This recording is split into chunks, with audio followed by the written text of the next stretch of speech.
Bismillah. Ila hadratin nabiyina Mustafa Rasulillah sallallahu alaihi wasallam wa kafatil anbiya wal mursalin wa likulli sahabati wal qarabati wat tabi'in lahum bi ihsanin ila yaumiddin. Ulaika humul Fatihah. A'udzu billahi minasyaitonir. Bismillahirrahmanirrahim. Alhamdulillahirabbil alamin arrahmanir rahim maliki yaumiddin iyyaka na'budu wa iyyaka nasta'in shiratal mustaqim shiratal ladzina an'amta 'alaihim ghairil maghdubi 'alaihim wad-dallin. A'udzu billahi minasyaitonir rajim. Bismillahirrahmanirrahim. Alhamdulillahi rabbil alamin wassalatu wassalamu ala asyrafil anbiya'i wal mursalin wa ala alihi wa sahbihi ajma'in. Asyhadu an la ilaha illallah wahdahu la syarika lah wa anna Muhammadan abduhu wa rasuluh. Allahumma salli ala sayyidina Muhammadin abdika wa nabiyyika wa rasulika an-nabiyil ummiyil habibil aliyil qadir al-azimil jah wa ala alihi wa sahbihi wa barik wa sallim. Ma syaa Allahu kana wa ma lam yasha' lam yakun wa la haula wa la quwwata illa billahil aliyil azim. Amma ba'd. Alhamdulillah, kita bersyukur kepada Allah Subhanahu wa taala. Allah masih memberikan kita kesempatan dan juga ruang waktu untuk bersama-sama kita menelaah hadis-hadis Nabi sallallahu alaihi wasallam daripada kitab Syarah Hadis Arba'in oleh Imam An-Nawawi. Hadis Arba'in, hadis 40 yang disusun oleh Al-Imam An-Nawawi, insya-Allah. Kita juga bersyukur kepada Allah Subhanahu wa taala yang memberikan kesempatan kepada kita untuk solat maghrib secara berjemaah. Alhamdulillah, sebagaimana yang kita mengaji dalam kitab Munyatul Musalli. Dalam kitab Munyatul Musalli menyebutkan bahawa solat maghrib ini asal usul ataupun sejarahnya daripada Nabi Isa alaihi salam. Sebagaimana Isa dilepaskan daripada makna kata daripada tuduhan kaum dia yang menyatakan dia ni anak Tuhan. Itu yang pertama. Jadi sujud yang pertama ataupun rakaat pertama tanda syukur kepada Allah dilepaskan daripada makna kata penyataan kaum dia itu. Yang kedua, Nabi Isa ini juga orang yang pertama dikatakan disebabkan peristiwa Nabi Isa ini dilepaskan daripada pertuduhan zina ke atas mak dia, Maryam binti Imran, lalu sujud ataupun syukur rakaat yang kedua dalam solat maghrib. Dan yang ketiga iaitu terlepas daripada makna kata terlepas tanggungjawab Nabi Isa alaihissalam menyatakan kepada kaumnya supaya tidak mensyirikkan Allah, makna kata tidak mendua dan menigakan Tuhan. Lalu itulah makna kata sejarah yang pertama sekali solat maghrib. Sebab itulah bila mana kita solat, kita tahu sejarah-sejarahnya, sembahyang subuhnya macam mana, zuhurnya macam mana, sedikit sebanyak menambah kekuatan ataupun rasa nak solat kita. Sebab hari ni tuan-tuan, satu benda yang kita risau dalam kalangan kita duduk dalam PKP kita ini, kita dengan COVID-nya dan sebagainya, kita tak boleh nak elak dah hari ni. Tak boleh nak elak apa dia? Tak boleh nak elak kita hidup bersama COVID dah hari ni. Makna kata SOP dan sebagainya tu memang perlu jadi amalan hidup kita dah. Sebab ada setengah-setengah tempat ni tuan-tuan, ni bukan kata apalah, tidak. Ada setengah kadang-kadang kita dah tangan kat dada dah, kita takut juga tengok kes 600, 400 ni takut kita. Takut pun tawakal pada Allah juga. Tapi dalam keadaan kita duk jaga, kita jaga diri kita. Tiba-tiba orang lain hulur tangan, salam. Kita yang muda ni bila orang tua duk tarik tangan takkan nak bergaduh situ. Sebab salam punya pasal, bergaduh tak pasal, kan? Jadi menyebabkan setengah-setengah keadaan tu perlu salam dan sebagainya. Jadi kita sama-sama faham. Sama-sama faham dalam bab ini, insya-Allah. Baik. Begitu juga kita tengok dalam satu hadis Nabi sallallahu alaihi wasallam, bagaimana bila mana Nabi bersama dengan sahabat Muhajirin dan Ansar di tengah bersembang dan sebagainya, datang satu gerombolan orang Yahudi nak uji Nabi. Nak uji Nabi dalam keadaan Nabi tahu ataupun tidak tentang beberapa perkara. Antara yang ditanyanya ialah berkaitan dengan solat. Kamu tahu ataupun tidak ya Muhammad, apa sejarah ataupun apa asal usul solat 5 waktu yang kamu semua difardukan untuk menunaikan solat tersebut? Lalu Nabi pun cerita satu persatu. Solat subuh, apa sejarah dia. Solat zuhur, apa sejarah dia. Masuk solat asar, apa sejarah dia. Dan solat maghrib merupakan solat di mana ketika itu Allah Subhanahu wa ta'ala menerima taubat daripada siapa? Rabbana walamna anfusana wa illam taghfir lana wa tarhamna lanakunanna minal khasirin. Taubat daripada Nabi Adam alaihissalam. Dikatakan pada waktu dalam hadis tersebut, Nabi kata waktu asar Rasulullah makan buah khuldi. Buah khuld. Buah khuld ni istilahnya, kalau kita orang Melayu mudah sebut buah khuldi lah. Kalau kita nak cerita panjang sejarah buah khuldi ni, panjang lagi penceritaan dia. Dikatakan dalam hadis itu, bila mana Nabi Adam makan buah tersebut, tersekat di halkum. Ada setengah lagi cerita kata bukan Nabi Adam yang makan, tapi yang makan itu merupakan yang ajak makan tu siapa dia? Isteri kepada Adam, Hawa. Hawa itu sendiri. Baik. Bila mana makan, tersekat di leher ni selama 30 hari. Sebab itulah disyariatkan kepada kita berpuasa selama sebulan. Sebagai memperingati ataupun tanda menyucikan badan kita daripada kotoran-kotoran, daripada toksik dan sebagainya. Itu antara sejarah yang kalau kita baca hadis-hadis begitu, dia kadang-kadang dia menambah pengetahuan. Tapi dari satu sudut yang lain, kita fikir kepentingan solat dalam hidup kita dan sebagainya. Yang saya risau, yang kita semua risau hari ini tuan-tuan, bila mana kita dalam keadaan PKP daripada bulan 3 kita tak solat Jumaat ramai-ramai ni. Kita yang tua ni tak risau sangat. Budak-budak sekolah rendah baru saja belajar dengan ustaz, dengan guru dia, kewajipan solat berjumaat begini. Tiba-tiba dah tak ada solat Jumaat. Cuba bayangkan kalau tak ada pendidikan agama di rumah daripada mak ayah tentang solat Jumaat. Satu masa nanti kita akan melahirkan anak-anak sekolah rendah ni yang berpemikiran apa dia? Solat Jumaat tidak wajib lagi dalam hidup dia. Ni benda yang paling besar sekali kalau kita tengok keadaan hari ni. Dulu saya ingat ada orang salahkan cikgu. Oh, cikgu bagi kerja banyak begini. Sekali PKP, duduk rumah anak dia. Dia pula tanya cikgu nak buat macam mana dengan anak saya ni? Dia pula yang susah hati. Sebab itulah pendidikan, kalau kira dalam bab agama, siapa yang paling wajib sekali bagi pendidikan? Mak ayah di rumah. Kalau tak ada pengetahuan, tak ada pemberitahuan, tak ada tazkirah, tak ada orang kata saling mengingat dalam keluarga, habis anak-anak kita. Bahkan ada dah sekarang ni tuan-tuan, orang-orang yang muda sekalipun, dalam pemikiran dia apa dia? Dia kata, solat Jumaat tak payah dah, orang lain yang wajib, aku tak wajib lah. Aku pergi ni confirm duduk beranda, confirm duduk kaki lima, dia pun tak payah pergi dah solat Jumaat. Betul atau tidak? Dia kata 1/3 tu tak ada termasuk aku tu, dia kata. Padahal rumah dia dengan masjid itu selang 2-3 tanah aja. Ni kita keadaan yang kita perlu hadap dan perlu betulkan pemikiran kita. Ustaz duk sebut sini orang pergi Jumaat belaka. Ayo kita sampaikan kepada orang yang tak pergi Jumaat tu.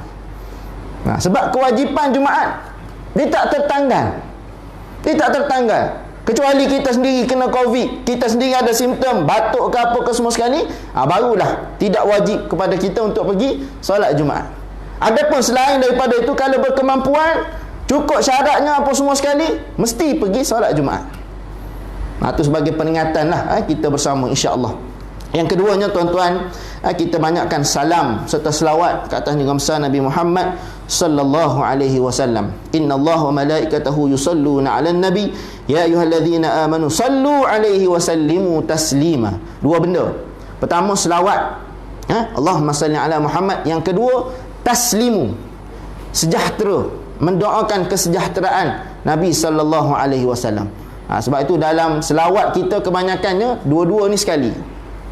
Dua-dua sekali. Allahumma salli ala sayyidina Muhammad wa ala ali sayyidina Muhammad. Allahumma salli ala sayyidina Muhammad. Itu selawat kepada Nabi sallallahu alaihi wasallam.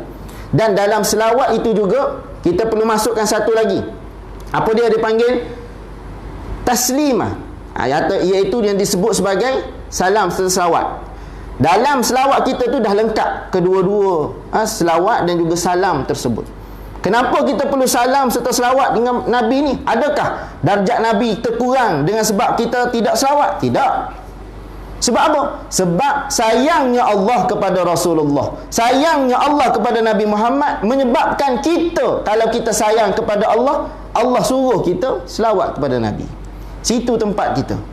Itu beza darjat kita, orang selawat banyak dan orang selawat sikit. Orang selawat sikit ni kadang-kadang ada tujuan dia, kadang-kadang tak ada tujuan langsung, tak tahu apa sebab, kan? Tapi apa kira selawat yang kita laksanakan, yang kita sebut itu, biarlah timbul rasa cinta kepada Rasulullah. Ada seorang sahabat cerita, dia pernah bermimpi dengan sahabat Rasulullah. Itu pun keindahan yang paling dia rasa, kalau boleh nak setiap malam jumpa dengan orang yang pernah jumpa Rasulullah. Kita yang tak pernah jumpa sahabat yang hidup berzaman jauh daripada Rasulullah ni, lagi-lagilah rasa nak begitu, tuan-tuan. Ada orang mimpi, dia tak mimpi jumpa Rasulullah, dia tak mimpi jumpa sahabat, dia mimpi duduk di Masjid Nabawi pun satu keindahan dah, satu kebesaran dah. Itu dalam mimpi, belum lagi cerita yang sebenar. Baik, insya-Allah malam ini kita sambung hadis Nabi SAW, iaitu hadis yang ke-19. Kita baca sedikit petikan hadis. An Abil Abbas Abdullah bin Abbas radhiyallahu anhuma qala kuntu khalfan Nabi sallallahu alaihi wasallam yawman wa qala ya ghulam inni uallimuka kalimatin ihfazillah yahfazka ihfazillah tajidahu tujahaka. Itu kita dah bincang sebelum daripada ini, iaitu ihfazillah yahfazka, jagalah Allah, Allah akan menjaga kamu. Peliharalah Allah, Allah akan peliharalah kamu. Dan seterusnya disebut oleh Nabi, ihfazillah tajidahu tujahaka, peliharalah Allah, pasti kamu akan menghadapinya berada di hadapanmu. Bukan Allah mari segedebu rupa orang, tidak. Kita tidak layak menyerupakan Allah dengan tempat, menyerupakan Allah, mendudukkan Allah dengan tempat. Kita nak menyerupakan Allah ada tangan kiri kanan, kita tak layak.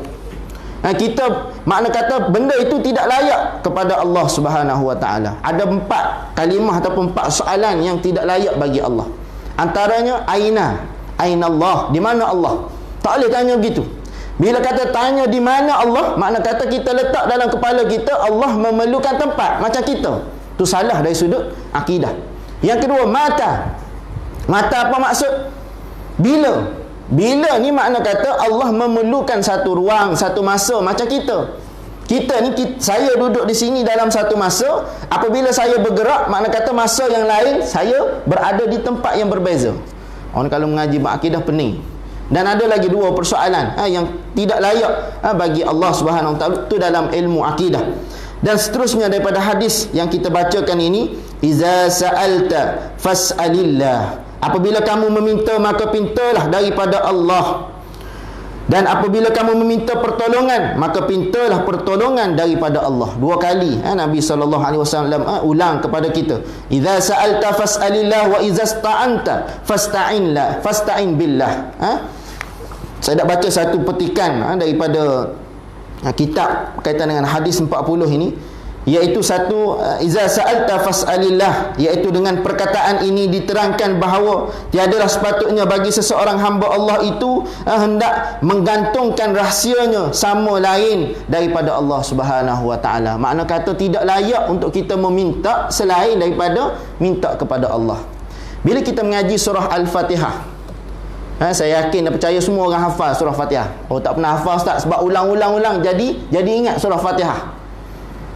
Al-Fatihah ni satu benda wajib, satu surah wajib yang perlu ada dalam kepala kita.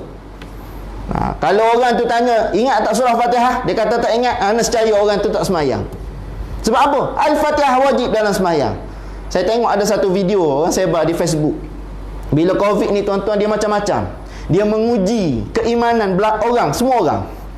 Jadi ada 4-5 orang ni, wallahu alam, petugas kesihatan ke orang yang mana kata ditugaskan untuk menguruskan jenazah Covid ni. Wallahu alam, nampak gaya macam di Indonesia, bukan tempat kita. Apa yang berlaku tuan-tuan? Adalah 5 orang belakang, dia solat di kubur. Covid ni macam-macam lah, dia punya SOP dia, ada solat di ni, ada solat dalam mana kata bilik jenazah dan sebagainya. Jadi dalam video tu dia solat di tempat pengebumian. Dia letak di depan lubang kubur ni, solat di situ. Ada seorang imam, belakang dia 5 orang solat jenazah. Imam ni Allahu Akbar, macam biasalah, Allahu Akbar, angkat takbir dia. Yang belakang pun ikut akad takbir. Allahu Akbar. Tiba takbir yang kedua, Allahu Akbar, dia pergi rukuk. Rukuk dia pun bangun. Yang belakang ni buat solat macam biasa. Dia rukuk, bangun iktidal, tak tahu nak sujud ke nak berdiri balik. Dia pun berdiri, tetap dia. Rakaat yang pertama. Masuk rakaat yang kedua, takbir yang kedua, yang ketiga lah sepatutnya dalam solat jenazah. Masuk takbir yang ketiga, rukuk lagi. Rukuk berdiri dia. Sudah nak sujud macam mana? Dia pun tengok orang sebelah. Orang sebelah kat takbir biasa. Nak ceritanya tuan-tuan, dalam video ni kadang nak tergelak juga, orang rakam pun satu hal. Kan? Nak ceritanya apa dia? Bila mana berlaku situasi macam ni, dia uji iman semua orang. Kita bayangkan satu masa nanti, sampai tahap kita tak boleh nak keluar rumah. Contoh. Ni contoh. Na'udzubillah berlaku macam ni. Kita tak boleh nak keluar rumah. Tiba-tiba dalam keluarga kita, ada orang meninggal dunia. Kita lima anak, adik-beradik ni 5, mak ayah 2, 5, 6, 7. Mati seorang. 7, 6 orang ni nak buat apa? Kalau tak tahu, nak uruskan jenazah. Bayangkan situasi itu berlaku. Sebagaimana yang diceritakan oleh seorang mandi jenazah. Yang mati tu, orang lelaki dia tukar kepada perempuan. Jadi bila isi lelaki, panggil tukang mandi jenazah lelaki. Masuk, buka je, buka, bawah ada tuan-tuan, atas pun ada juga. Dua-dua timbul. Ni buah dada ada. Dia dah hejah macam mana dah jadi macam orang perempuan. Jadi ustaz nak mandi jenazah ni, lari minta pukang. Sebab apa? Buka, ni perempuan ke lelaki tak tahu mana ni. Ni perempuan ni, ada atas. Lari, manggil pula ustazah. Ustazah pun sama. Tengok atas ada, bawah pun ada juga. Dia kata, ini tak boleh jadi ni. Akhir sekali siapa yang mandikan? Kawan-kawan geng-geng dia juga. Ustaz ni tanya mau mandi macam mana? Mandi macam tu je lah ustaz. Tengok-tengok YouTube lah sambil-sambil mandi. Nak ceritanya bila mana tak reti situasi yang mendesak berlaku depan mata kita, habis. Sebab tu kadang-kadang fardu kifayah ni dia bukan fardu tak payah. Semua orang kena tahu. Cuma bila berlaku tu barulah kita dalam keadaan makna kata nak buat perkara tersebut. Sebab itu dalam hadis ini yang cerita kepada kita, cerita panjang. Hadis tu sebenarnya cerita berkaitan dengan iza sa'alta fas'alillah. Apa maksud? Iaitu minta kepada Allah. Tadi saya berhenti Al-Fatihah tadi. Al-Fatihah ni semua orang wajib tahu. Dan satu hadis Nabi SAW, Nabi sebut Al-Fatihah ni terbahagi kepada 2. Dalam banyak-banyak ayat, daripada ayat pertama Bismillahirrahmanirrahim sampai waladhdallin, kita boleh bahagi kepada 2. Apa dia? Yang pertama iaitu hak Allah Subhanahu wa taala, yang kedua ialah hak manusia. Hak manusia. Yang pertama hak Allah, daripada ayat mana? Bismillahirrahmanirrahim, tu puji Allah. Yang kedua alhamdulillahirabbil alamin, puji Allah. Ar-Rahmanir-Rahim, Allah cerita tentang sifat dan kekuasaan dia. Maliki yaumiddin, Allah cerita tentang kehebatan dia pada satu hari yang disebut sebagai hari akhirat. Maliki yaumiddin, iyyaka na'budu, kepada engkaulah kami sembah. Sampai situ ialah ayat berkaitan dengan Allah. Wa iyyaka nasta'in sampai waladhdallin, itu adalah ayat berkaitan dengan manusia. Makna kata 4 ayat setengah cerita berkaitan dengan Allah, 2 ayat setengah cerita berkaitan dengan manusia. Tu kita pernah tahu paling penting sekali bila mana cerita surah Al-Fatihah. Sebab tu dalam solat bila mana imam baca Alhamdulillahi Rabbil Alamin, dalam kepala kita kena ada apa? Inilah Allah yang menguasai seluruh alam. Ar-Rahmanir-Rahim, Allah yang maha mengasihani lagi maha penyayang. Maha penyayang lagi maha mengasihani. Maliki yaumiddin, Allah menguasai hari pembalasan. Tu sepatut dalam kepala kita. Waktu belum mengaji surah Al-Fatihah ni tuan-tuan, nak tadabbur, dia ada satu masjid. Saya mengajar surah Al-Fatihah ni bermula daripada bulan berapa, baru sampai ayat 5, ayat 4. Itu pun kita skip banyak dah. Berminggu, setiap minggu, sebulan 3 kali kuliah.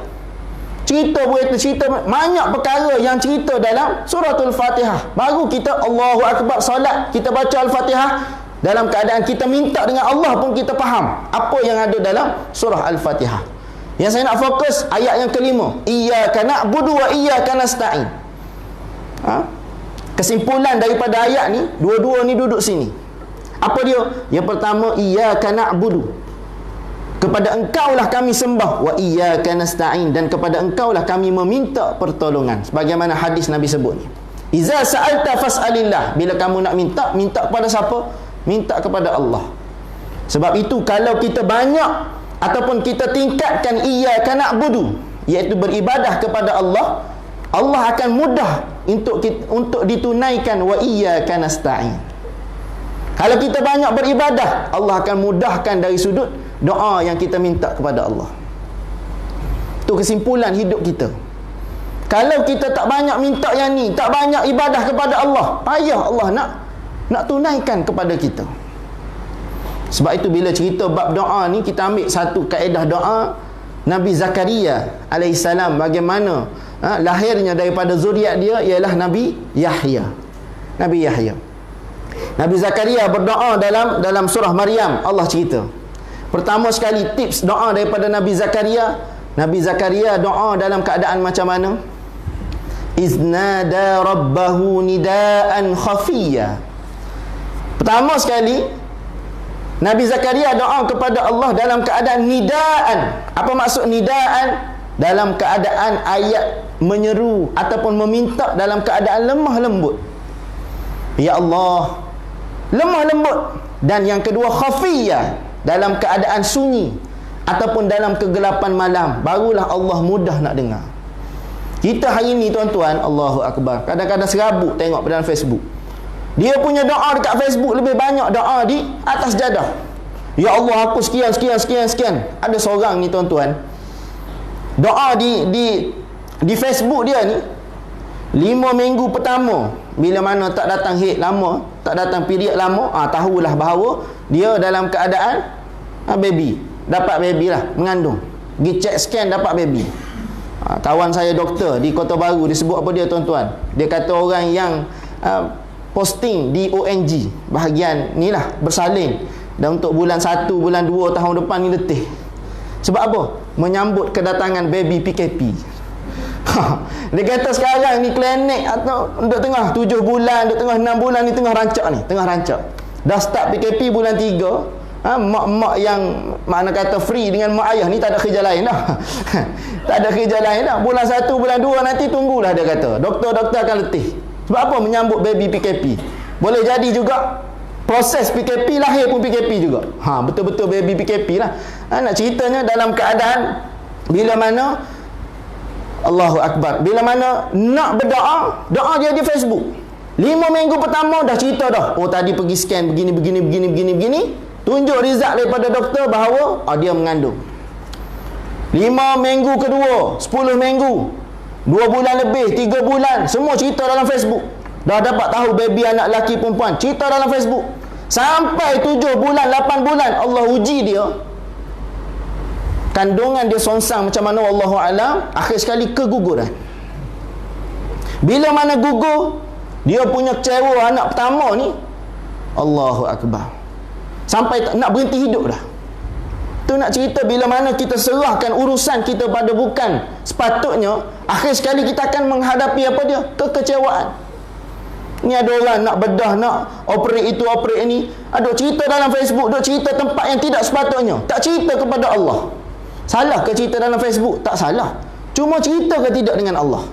Mengadu ataupun tidak kepada Allah? Bila mana Nabi Zakaria doa kepada Allah, dia doa apa dia?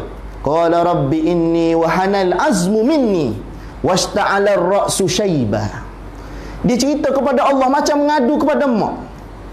Qala rabbi inni, aku berkata kepada Tuhanku, wahanal azmu minni, tulang aku ni lemah dah ya Allah. Aku ni tua, umur 90. Nabi Zakaria ketika itu doa kepada Allah, ya Allah, aku ni tua dah, aku ni lemah dah. Wasta'ala ar-ra'su shayba, atas kepala aku ni banyak putih daripada hitam. Balik tengok cermin masing-masing. Saya alhamdulillah hitam belaka lagi. Ada kawan umur saya ni pakai kopiah putih, panjang kopiah dia, sambung putih tepi ni. Nak ceritanya kadang-kadang kita ni tengok cermin tak sedar lagi. Tak apalah, putih kat atas pun tak apa, kita pakai songkok, nampak segak sikit. Nabi Zakaria bila mana dia berdoa, dia cerita belaka pada Allah. Ya Allah, aku ni tak larat dah, rambut aku putih begini-begini, Dia cerita, untuk apa dia? Mengadu kepada Allah. Tu cara Nabi Zakaria yang kedua. Ni Nabi Zakaria. Dan yang ketiga, Nabi Zakaria dalam doa dia tu, dia cerita apa dia? Dia cerita kepada Tuhan, ya Allah, aku ni tua dah, aku ni tak larat dah. Aku takut satu hari nanti bila mana aku mati tak ada zuriat, tak ada orang yang dakwah kepada kaum aku. Makna kata Nabi Zakaria mengaitkan doa dia tu dengan siapa? Dengan agama terus. Mengaitkan zuriat dia nak minta kepada Allah ni, dia tahu dah. Wa qalat imraati akira. Dia tahu dah isteri dia ni akira, seorang yang mandul, tapi doa juga kepada Allah. Ni cerita Nabi Zakaria. Saya bila mana baca sirah Nabi Zakaria, Allahu Akbar. Seorang Nabi umur 90 tahun. Dia tak fikir benda lain, dia fikir sikit apa benda dalam hidup dia ni, dia fikir untuk umat dia. Kita ada ke kita ketua kampung yang hebat? Contoh ni ketua kampung tempat lain ni, sikit nak makan, Allah macam mana dah kampung aku, makan ke tidak hari ni? Nak makan, nak sarapan pagi, nak makan apa dia? Sarapan pagi sini apa dia? Ubi kayu lah contoh. Cicah sambal. Oh payah Ustaz nak jumpa. Saya semalam pagi tadi bagi kepada budak-budak ubi jembut. Tuan-tuan kenal ubi jembut? Yang kecil-kecil tu, warna hitam. Sini dia betul ubi jembut. Kentang jembut. Minta maaf. Kentang jembut. Sebab di Kelantan dia tak panggil kentang jembut. Dia panggil ubi keling. Ni marah orang keling. Sebab dia warna gelap ke apa, Allahu a'lam. Tu saya sini sebut ubi keling. Mak betul saya tak faham. Rupanya nama dia kentang jembut tadi.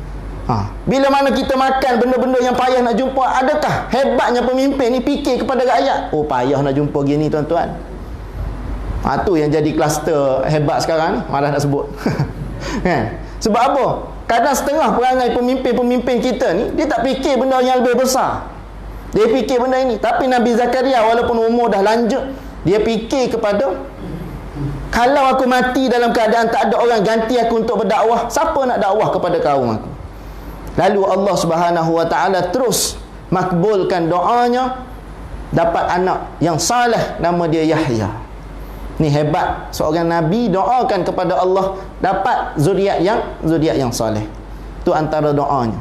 Tu doa yang jenis doa dapat terus Nabi Zakaria. Seorang lagi berdoa juga kepada Allah, Nabi kita Nabi Muhammad sallallahu alaihi wasallam.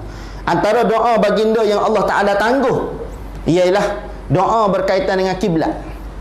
Sebab orang dahulu pada ketika zaman Nabi SAW, kiblat sebelum daripada tahun ketiga hijrah, kiblatnya ialah Palestin, kiblatnya Baitul Maqdis. Tapi pada tahun ketiga hijrah, Allah Ta'ala tukar kiblat kepada Kaabah. Tukar kiblat kepada Kaabah. Tu yang ada masjid Kiblatain.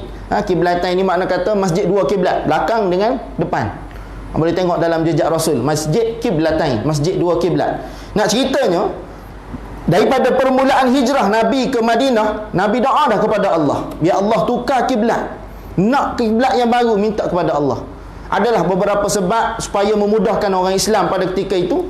Allah makbul bila? 3 tahun kemudian. Tu siapa dia tu? Tu Nabi ataupun Rasul yang paling Allah sayang, pun kadang-kadang Allah tangguhkan dahulu doanya.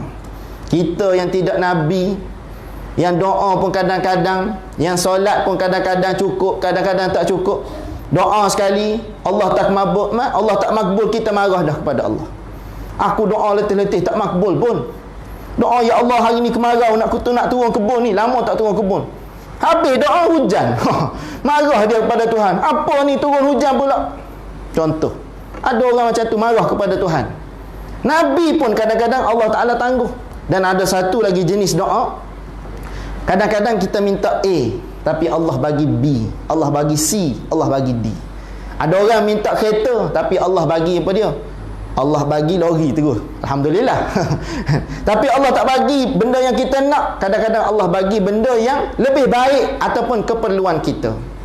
Sebab itu bila mana kita doa kepada Allah, kadang-kadang Allah tak makbul, kita minta lagi kepada Allah, minta lagi, supaya dalam keadaan Allah cukupkan keperluan kita, bukan Allah cukupkan apa yang kita nak. Kadang-kadang apa yang kita nak tu tak semestinya baik untuk kita. Asa an takrahu syai'an wa huwa khairul lakum, wa asa an tuhibbu syai'an wa huwa syarrul lakum. Ada benda yang kadang-kadang benda tu buruk bagi kita, tapi pada pandangan kita baik. Kadang-kadang benda tu baik pada pandangan kita, tapi pada pandangan Allah benda tu buruk bagi kita. Sebab tu dalam ayat ini, idza sa'alta fas'alillah, doalah kepada Allah Subhanahu wa taala. Petikan yang kedua daripada hadis ni yang kita boleh ambil manfaat, iaitu wa'lam annal ummah, daripada hadis ini, apakala loba kepada kebaikan sesiapa sahaja yang kasih kepadanya dan takut daripada kejahatannya, siapa-siapa yang mahu menjaga diri daripadanya. Makna kata hadis ni secara ringkasnya dia nak ceritakan kepada kita, jika kamu disentuh oleh kemudaratan, tiadalah yang membukakan daripadanya, malahan dianya jika berkehendak ia daripada engkau dengan kebaikan, maka tiada sesiapa pun yang boleh menolak kurniaannya. Kita hidup ni semua sekali pemberian daripada Allah Subhanahu wa taala. Makna kata apa pun yang berlaku kepada kita hari ni, contoh tuan-tuan, yang saya kesal tengok dalam Facebook 2-3 hari ni, bila mana Menteri Agama kita disahkan positif COVID. Kita pun marah dekat Menteri Agama. Begini apa punya menteri? Inilah dulu orang kata jangan masuk politik. Inilah jadi. Kita pula tukar marah. Kalau kita tengok sejarah, Allah Ta'ala nak mana kata nak bagi jadi. Kalau tengok dalam Facebook dia tuan-tuan, ada satu tarikh sebelum daripada dia balik ke 23 ke 24 September, masa tu dia pergi ke Tuaran, Sabah. Tuaran pada ketika itu satu kes je. Dan Tuaran bukan orang kata apa zon merah pun. Tapi nak jadikan cerita nak dapat COVID, balik ke Semenanjung, Allah Ta'ala uji dia dengan positif COVID. Orang marah, ni apa hal balik Sabah begini kan? Orang marah macam-macam. Sedangkan ni adalah ujian bagi siapa? Bagi orang yang kena tu ujian yang besar. Bagi kita yang tengok ni pun satu ujian juga. Kita nak marah tu siapa tu? Dr. Zulkifli Al-Bakri ni dah tulis lebih daripada 200 kitab. Bekas mufti. Ustaz saya cerita, dia mengaji di Syria. Dr. Zulkifli Al-Bakri ni masa ijazah. Dia mengaji di Syria. Di kalangan pelajar-pelajar Syria pada ketika itu, rumah yang paling buruk, yang paling teruk, yang paling kalau kita tolak sekali jatuh semua sekali dah. Rumah yang paling teruk sekali didiami oleh siapa? Dr. Zulkifli Al-Bakri. Ustaz saya masuk rumah selepas daripada dia keluar, Ustaz Wan Muhammad Noor. Dia kata apa dia? Allahu Akbar. Patutlah orang hebat semacam Dr. Zulkifli Al-Bakri. Hebat dengan adab, hebat dengan ilmu. Umur baru 40 lebih. Tengok macam ulama besar dah tuan-tuan. Sebab apa? Mengaji dia pun dah hebat dah. Ni Dr. Zulkifli Al-Bakri. Tiba-tiba kita ni hadis 40 pun tak hafal, hadis 40 pun tak tahu mana, tiba-tiba kita nak kata Menteri Agama begini-begini. Ni kita, perangai kita. Sebab tu dalam hadis ni Allah sebut wa'lam annal ummah, sampai beberapa potong hadis tersebut, bila mana kita dikurniakan oleh Allah satu-satu benda, itulah kurniaan Allah ke atas diri kita. Kita kena cari hikmah di sebalik benda yang berlaku. Kita ada anak 4 orang contoh. Anak yang pertama perangainya okey sikit. Anak yang kedua tak berapa okey. Anak yang ketiga kepala terus tak. Dalam kampung tu kepala orang Kelantan sebut, orang Timur sebut kepala pengat. Tak tahu kenapa dia kaitkan pengat dalam bab ini. Sedangkan pengat tu sedap dimakan. Dia kata kepala pengat, kepala yang buat perangai. Anak nombor 4 baik pula dah. Kita tak boleh nak salahkan satu-satu tu. Kita nak kata ni kita pun kasih sayang yang pertama lebih sikit sebab dia baik, yang kedua begini, yang ketiga ni terus kita dak. Keempat-empat anak kita tu ujian daripada Allah. Kalau anak yang pertama kita tangani dengan baik, insya-Allah jadi baik. Anak yang ketiga sekalipun kita sebut tadi kepala pengat sekalipun, ni pengat campur boleh jadi. Pengat labu, pengat ubi ada belakang ni. Kepala buat perangai ni, tapi kalau kita hadap dengan sabarnya, hadap dengan doanya, insya-Allah walaupun di dunia kita tak nampak kebaikan pada anak kita, boleh jadi pada keturunan dia lahir ulama-ulama yang akan selamatkan kita esok hari. Ni benda-benda yang kadang-kadang kita kena pandang jauh ke depan. Ni satu hal anak, satu hal lagi cucu tuan-tuan. Allahu Akbar.